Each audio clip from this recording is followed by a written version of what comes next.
projects are orientated around the change of a product or revolve predominantly around people.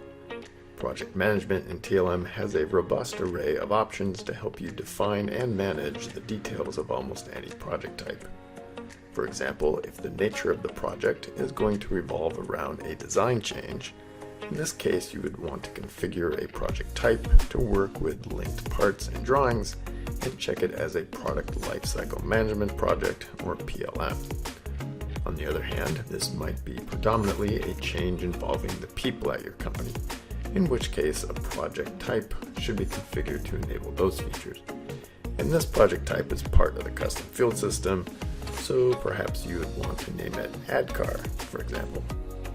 Then again, the project might be just a simple task and due date exercise, like we see here for an ISO 1345 implementation, in which case you could skip the top level hub of project management and go directly into events and tasks.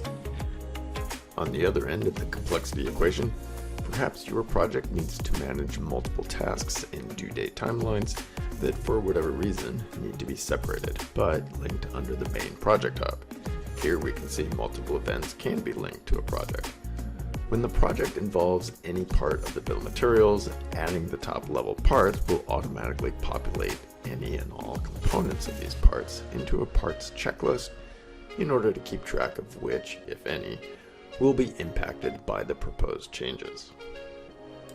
Naturally, we will need to do the same thing for documents that are linked to the parts affected, as well as check any documents linked to these documents. Since it is quite common for some projects to require executive approval at various stages, the main TLM application can create an encrypted link that can be emailed to management, which allows them to review attachments and apply their electronic signature for the project from the companion web app.